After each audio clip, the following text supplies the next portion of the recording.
Di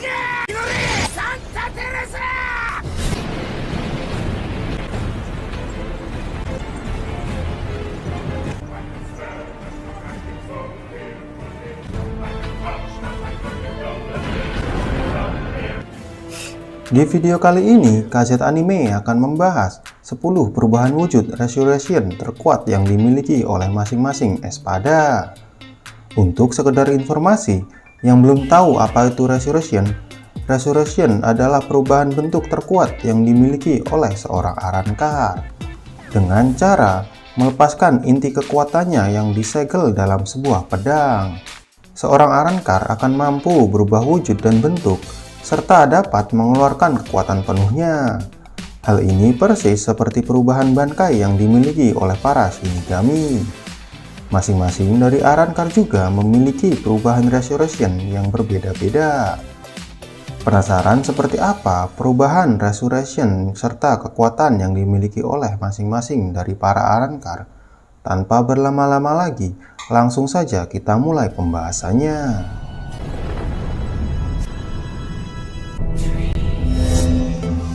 Espada yang pertama, Aroniero dengan Zanpakuto Gluto Neira. Espada nomor 9 ini memiliki Zanpakuto yang sangat unik, yaitu mampu menyerap hollow lain dan mencuri semua kemampuan yang dimiliki hollow tersebut.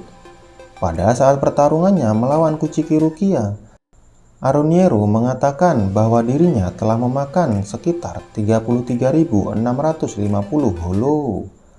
Dan juga secara tidak langsung telah mendapatkan kekuatan mereka. Sehingga jika diuraikan, Aroniero memiliki banyak sekali kemampuan berbeda-beda yang tidak terhitung jumlahnya. Sebut saja salah satunya, yaitu kemampuan untuk menggabungkan tubuh rohnya ke tubuh makhluk lain. Yang mana tadinya kemampuan ini milik hollow bernama Metastakia. Saat mode Resurrection-nya ini dilepaskan, tubuh bagian bawah Aroniero akan berubah menjadi gumpalan ungu, menyerupai sebuah gurita raksasa, memiliki puluhan tentakel besar, mata merah menyala, serta mulut besar lengkap dengan giginya.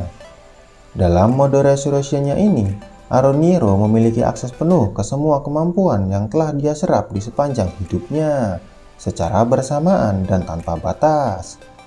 Selain itu, kekuatan, kecepatan, serta kekuatan spiritual yang dimilikinya pun juga akan ikut meningkat dalam mode pelepasannya ini.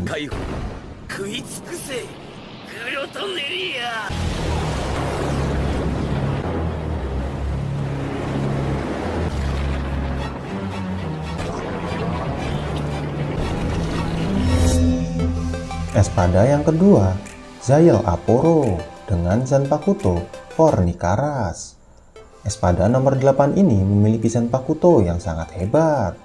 Saat mode pelepasannya, Zael akan memiliki 4 buah cabang di punggungnya yang membentang menyerupai sebuah sayap. Dari keempat cabang ini, nantinya dia akan memiliki beberapa kemampuan unik yang bermacam-macam jenisnya. Kemampuan yang pertama, sebut saja yaitu telon balon. Dengan menggunakan kantong-kantong dari cabangnya, dia membungkus dirinya sendiri dan menciptakan bola perisai raksasa yang berfungsi sebagai pelindung dari serangan luar. Selain untuk hal itu, sayapnya ini juga memiliki kemampuan lain, yaitu Teatro de Titere, dengan cara meraih lawan dengan salah satu kantong pada sayapnya lalu kemudian meludahkannya. Nantinya Zael akan mendapatkan sebuah boneka santet yang terhubung pada tubuh lawannya. Jadi setiap kali dirinya menyakiti boneka tersebut, maka lawannya pun akan mendapatkan luka yang sama. Pada teknik ini, Zael juga telah menyiapkan beberapa miniatur organ dalam yang jika dihancurkan maka organ dalam lawannya juga akan ikut hancur. Kemudian kemampuan lainnya yang dimiliki Zael dalam mode pelepasannya ini yaitu Carbon Copy.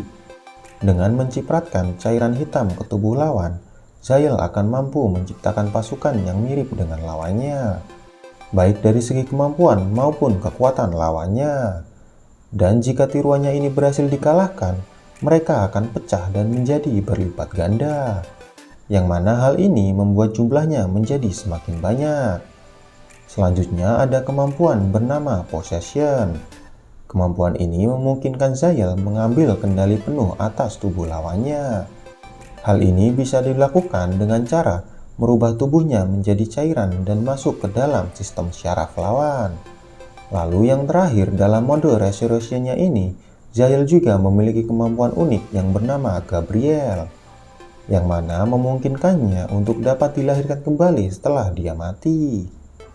Kemampuan ini dilakukan dengan cara menanamkan sebagian tubuhnya ke dalam tubuh orang yang telah melakukan kontak fisik kepadanya.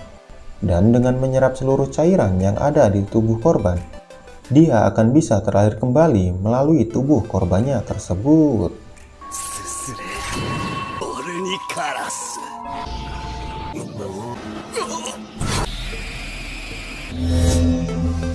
Espada yang ketiga, Zomari Rirao dengan Zanpakuto Brujeria. Espada nomor 7 ini memiliki bentuk Resurrection yang cukup unik. Saat Zanpakutonya ini dilepaskan, tubuh Zomari akan dipenuhi oleh 50 mata yang terbuka, sedangkan kakinya akan tertutup oleh struktur lain seperti sebuah labu berwarna merah muda. Kemampuan khusus pelepasannya ini sepenuhnya didasarkan pada banyak mata dari bentuk barunya itu. Salah satu dari kemampuannya yaitu yang bernama Amor.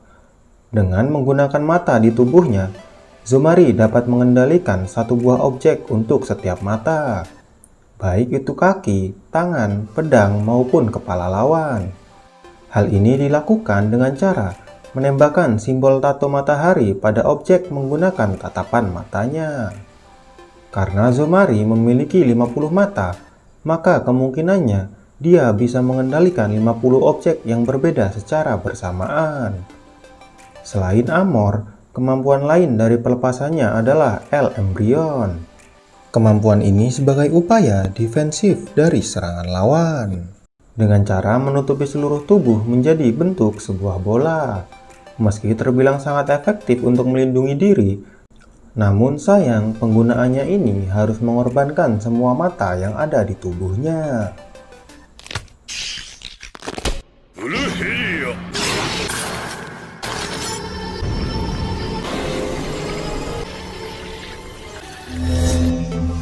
Espada yang keempat, Grimmjow dengan Zanpakuto Pantera. Espada nomor 6 yang terkenal sangat arogan ini memiliki perubahan penampilan yang bisa dibilang cukup keren saat mode Resurrection-nya. Bisa kita lihat ketika dia melepaskan kekuatannya, Grimmjow berubah menjadi sosok yang menyerupai seekor panter putih dengan gigi yang runcing, cakar yang tajam, serta ekor panjang layaknya cambuk. Kekuatan dan kecepatan Grimmjow pun secara otomatis meningkat secara drastis. Ditambah lagi dia juga memiliki beberapa kemampuan yang sangat hebat. Salah satunya yaitu gelombang sonik. Pada kemampuannya ini, dia bisa mengaum cukup keras untuk bisa menciptakan gelombang sonik di udara dan di area sekitar.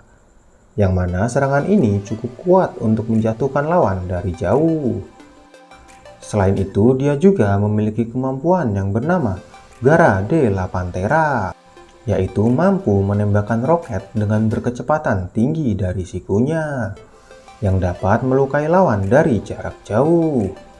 Lalu setelah itu ada kemampuan lain dari Grimmjow yang merupakan kemampuan andalannya, yaitu serangan yang bernama Desgaron. Dengan menebaskan cakarnya ke udara, Grimmjow mampu menciptakan tembakan berupa pisau panjang yang mengarah langsung kepada lawan. Pisau tajam yang terdiri dari reishi ini nantinya akan mampu memberikan luka yang fatal pada siapapun yang menerimanya.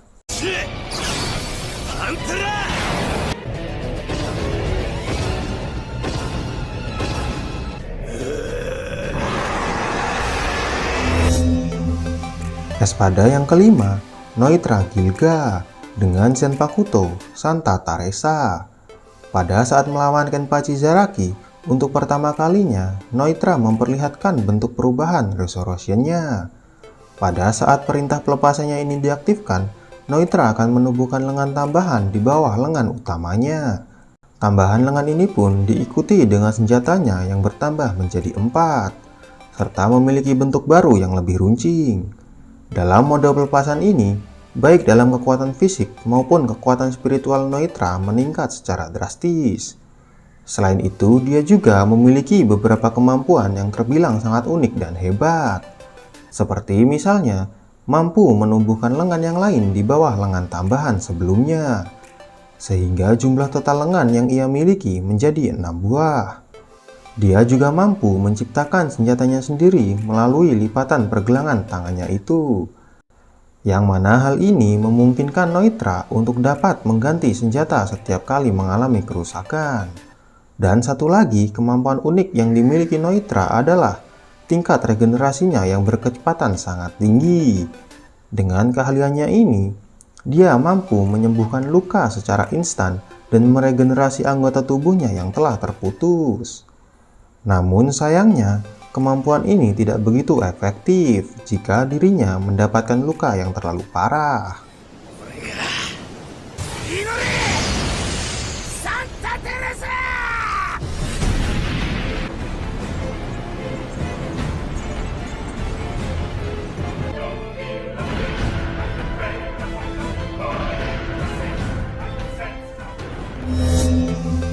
Espada yang keenam, Ulquiorra dengan Zanpakuto Murcielago.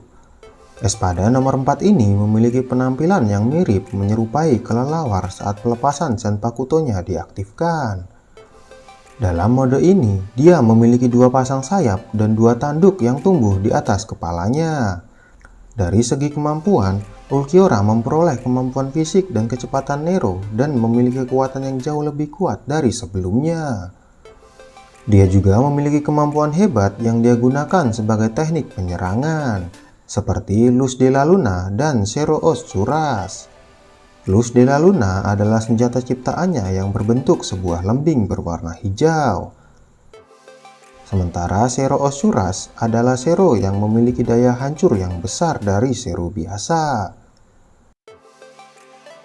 Berbeda dari espada yang lainnya, Ulquiorra memiliki kemampuan unik untuk memasuki bentuk evolusi keduanya yang disebut Egunda Utapa.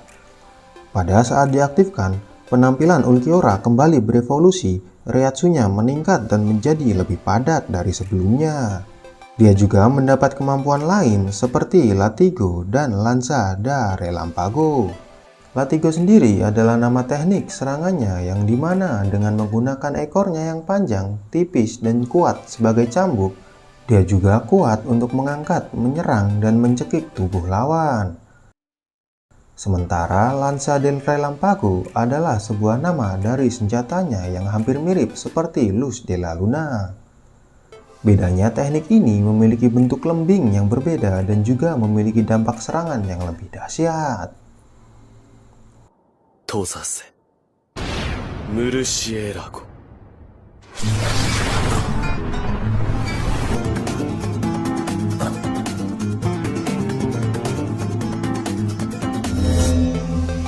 Espada yang ketujuh, Tear Haribel dengan Zanpakuto Tiburon.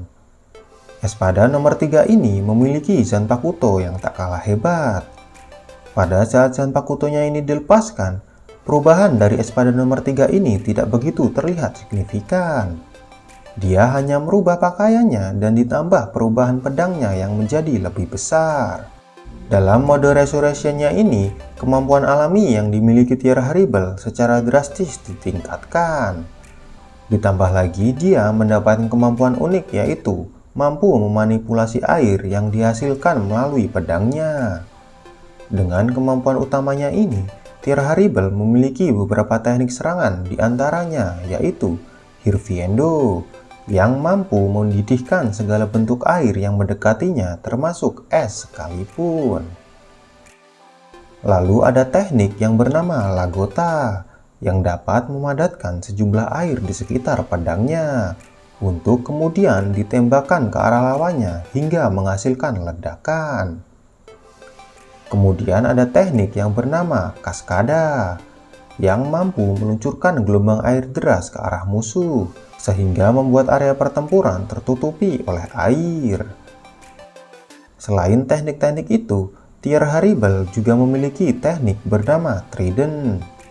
di mana dengan memasukkan Riryoku ke dalam pedangnya, dia mampu menembakkan tebasan kuat yang akan mampu membelah tubuh lawannya hanya dalam sekejap.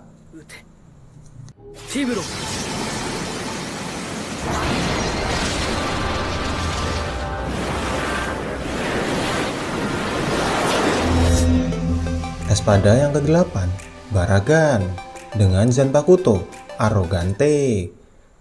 Espada nomor 2 ini memiliki kekuatan yang terbilang sangat mengerikan. Jika masuk ke dalam mode Resurrection-nya, espada nomor 2 ini kembali ke bentuknya yang dahulu saat masih menjadi holo. Dia akan berubah menjadi tengkorak hidup dengan jubah besar berwarna ungu. Dalam mode pelepasan ini, kemampuan alami Baragan ditingkatkan, termasuk salah satunya yaitu peningkatan Hero. Selain itu, peningkatannya ini terjadi pada kemampuannya yang bernama Sense Kenshia, yang mana berkat kekuatan ini, Baragan mampu merusakkan dan menuakan setiap objek yang ada di sekitarnya. Dengan begitu, takkan ada yang bisa mendekatinya atau menyerangnya. Kemudian kemampuan lainnya yang dia miliki saat mode ini adalah Respira, yaitu mampu mengeluarkan racun seperti asap hitam yang jika mengenai suatu objek, maka objek tersebut akan membusuk dan hancur. Kemampuan unik dari asap ini juga bisa dikombinasikan dengan senjata kapaknya yang diberi nama Grand Saida. Dengan menebaskan kapak tersebut ke arah asap Respira, nantinya asap tersebut akan bisa lebih cepat sampai kepada musuh. Tsugayoi Arrogante.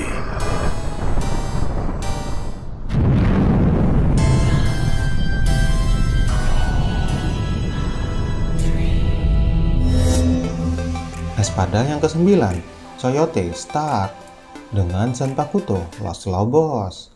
Sama seperti Tier Horrible, Coyote yang merupakan espada nomor 1 ini juga tidak memiliki perubahan yang signifikan ketika Resurrection-nya diaktifkan. Dia hanya berubah pakaian dan menjadikan fraksinya yaitu Lilineth sebagai senjatanya. Bentuk pelepasan ini membuat Coyote memiliki kemampuan baru dan meningkatkan kemampuan yang sudah ada. Di antaranya yaitu meningkatkan kekuatan fisik dan juga hero. Untuk kemampuan baru yang dia miliki, Coyote dapat menembakkan Zero melalui senjatanya yang berbentuk sepasang pistol. Selain Zero biasa, dari senjatanya ini Coyote dapat menembakkan Zero Metraleta, yaitu Zero yang dilepaskan secara bersamaan, yang dimana karena pemadatan dan pengelompokannya, Zero-Zero ini tampak menyatu dan menjadi satu ledakan Zero yang sangat besar. Selain tembakan, Coyote juga memiliki kemampuan lain dalam mode ini. Salah satunya yaitu teknik yang bernama Call Milo. Teknik ini memungkinkan Coyote untuk memanggil pedang energi yang dapat dia gunakan sebagai senjatanya. Kemudian selain menggunakan pistol dan pedang, Coyote juga memiliki senjata yang berupa segerombolan serigala liar yang tercipta dari jiwa Coyote dan Lilineth. Saat memburu dan menggigit tubuh lawan, para serigala ini akan meledak dengan dahsyat sehingga mengakibatkan lawannya terluka sangat parah. Kechirase Los Lobos.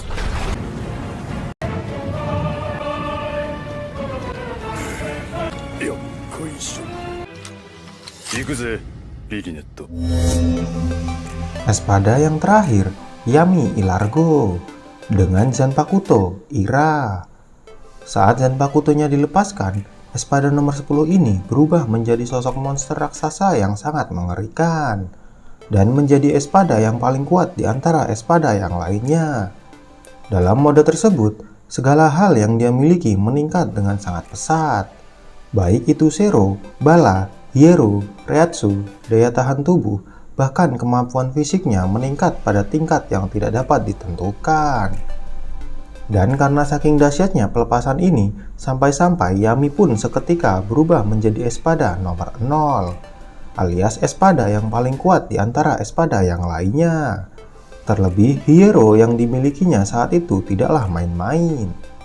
Meski mendapat serangan Getsuga Tenso dari Ichigo, Yami bahkan hanya menerima luka kecil pada lehernya. Dan tidak hanya itu saja, Akibat dari besarnya kemarahan yang dia miliki, sampai-sampai dirinya dapat berevolusi ke tingkat yang lebih tinggi lagi. Pada evolusi yang keduanya ini, dia kembali berubah wujud menjadi sosok raksasa yang sangat menakutkan. Dan sekali lagi, kekuatannya pun ikut meningkat secara drastis.